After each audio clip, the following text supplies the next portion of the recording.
How huge is the continuity of having so many veterans back this year? Yeah, it's important. I think it's really important at Clemson to have older players.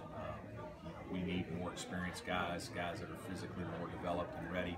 We probably have a little bit tougher time recruiting, first-year players that are as ready to step in and contribute immediately as at a high level as some people.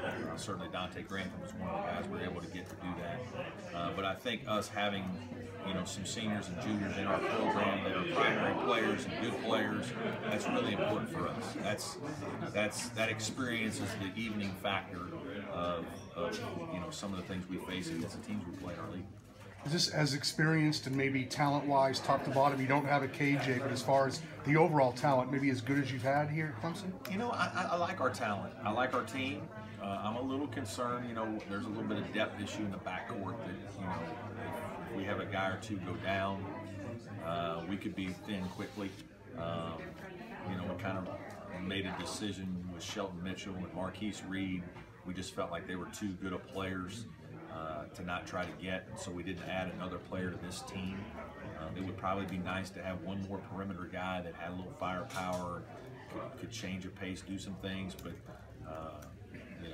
in hindsight, I think we made the right decision. I really like Shelton and Marquise. Those guys in 9 practices have proven that have shown already that they're good players. They're going to be really competitive next year, competing for minutes, and it's going to be really good for the guys that are playing this year to compete against them every day, because they bring some things that you need. Marquise is just a scorer and offensive confidence, and Shelton just has great size and pace as a point guard. So to play against those guys every day is going to be good, but we could be a little thin in the backcourt if we have an injury or two.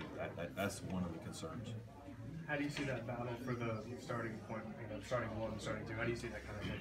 Well, Jordan Roper can go either way. He's really, he's probably a little more offensive-minded scoring mentality than one, and so that's primarily where he's found himself. But he's, they're both going to play. Avery, my thought is that Avery would start at the point, and then Jordan's either going to start at the 2 or come off the bench in both positions and be able to score. I got to be a little careful in that if I start Jordan and Avery together and we get a couple of quick fouls, I don't want to not have those guys the last 10 minutes of the game because they're our primary ball handlers.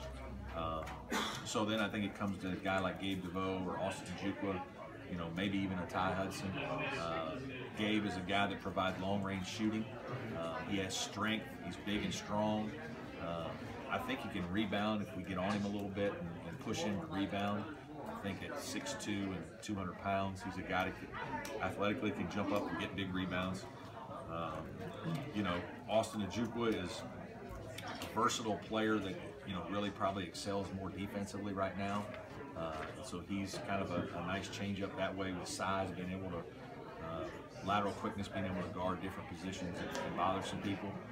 Then you can start Jordan Roper, and you're going to get a guy with speed who can run around and make shots.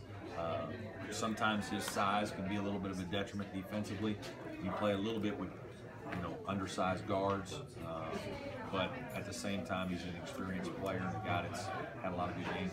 It's obviously going to be important to keep Landry on the court. Can you tell us some of the things you worked on with him to keep him out of foul trouble?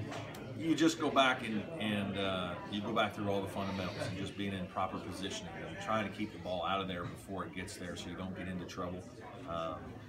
It's going to be a point of concern again because they're really blowing the whistle on contact and physical play, and that obviously starts in the post. And so his fundamentals defensively have to be really good.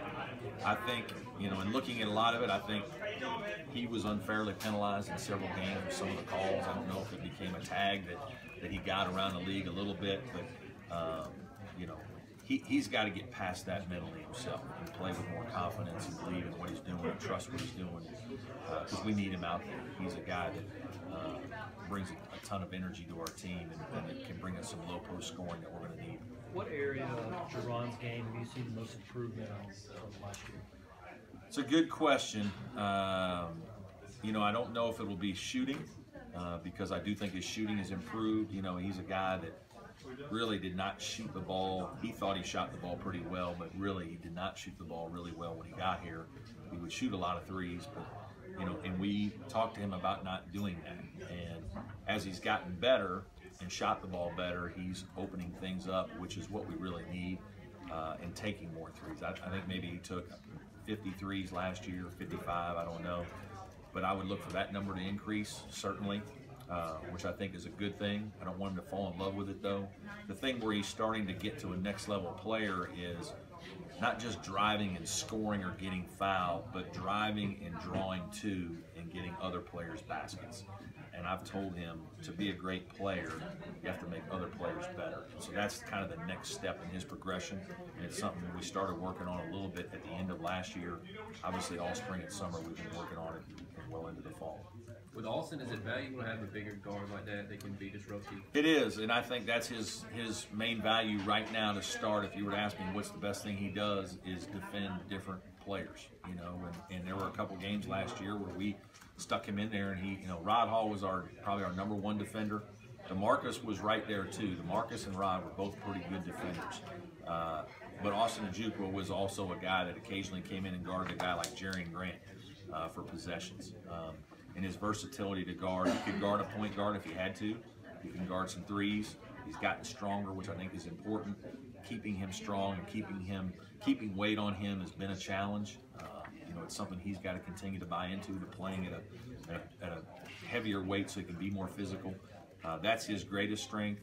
And then the offensive part of the game is slowing down for him. He can make standstill threes when he's open, but I don't want him to fall in love with that part of it. I think he needs to buy into being like one of our top defenders and a guy that'll make an open shot when he gets one. Austin made some big shots late in games. Is that something you think he just has a knack for, or is it just confidence? I think, you know, he's a guy that has made some shots growing up in high school, and he won a state championship. So he's a pretty confident offensive player. You know, some guys, and it happens with a lot of our players, you know, especially as they're younger, they think their games are a little better than they are. When you start to compare them to other options in your lineup, you know, they think their options should be higher, which is a good thing. But in all honesty, I think that's one of the things as a coach that you have to do is clearly just define roles and make sure guys understand where we really need the ball to go to in situations. Now, when you're struggling to score, and when you lose a KJ McDaniel, you kind of have to start again. It takes a while. That's hard, and it affected us last year to know where to go. We didn't really know, was it going to be Landry? Was it going to be Jerron? I didn't know that Jerron would make as big a jump as he did. I knew he'd have a good sophomore year and make a jump, but I didn't know it would be quite as drastic as it was. And so then you're kind of always tweaking. That's one of the things that's nice about this year for us finally, is to have a guy coming back. You know, KJ was as close as I've had to that coming back from his sophomore to junior year. You know, we didn't know he was quite as good at that junior year as he ended up being, but we knew he was going to be good and would be our primary player. And some of that was because of our trip to Italy. Between the 30-second shot clock and the personnel you have at point guard, you talked about that you want the offense to go fast. Yes. You hoping that shows up faster. Again, I don't know, you know, what fast is, but we're trying to go faster. And you know, it's funny, even in the first 9 practices, you know, I'm pushing our guys faster than they really want to go sometimes. Like they're the ones slowing us up. They're the guys that aren't running all the way to where they need to run to, or they're resting. You know, and it's a little bit harder right now. It's going to take a little bit of time because in practice you don't have as many subs, so guys naturally wear down. But we've got to have better offensive pace, and we have a little bit more skill than maybe we've had. And Jerron's skill level improvements in terms of passing and moving it and driving are allowing us to the ball not to stick. The ball stuck a little bit with Jerron last year, and we didn't get off the ball and get into stuff. The year before, a little bit with KJ, you kind of had to play a little slower just to make sure that KJ got the ball where you needed it to. And Rod's instincts weren't to just play fast. And so we certainly are going to play faster and try to be more efficient while we do it. Dante had a lot of minutes last year. Gabe came on later in the year. Do you generally see guys make a really big jump from freshman to sophomore year? Generally, they do. Generally, that's one of the bigger jump years in a guy's career. And, you know, I played Dante probably even more minutes than he deserved at times last year, you know, betting on the future, that this guy's got a chance to be special. I think he can be an all-ACC player. We need to play him until his wheels fall off last year a little bit to get him the kind of experience and confidence to where he can make hopefully a big jump as a sophomore and junior and have big time years. We're optimistic that Gabe. It took a little longer for Gabe than I anticipated, but he played pretty well the last month. Now we need him to start the year playing at that level. It'll probably a lot with some of these guys is how they get started. If they have a couple of good games early in the year, it really relaxes them, kind of takes some pressure off and makes them believe that they're going to be good. Shows them that they can play well.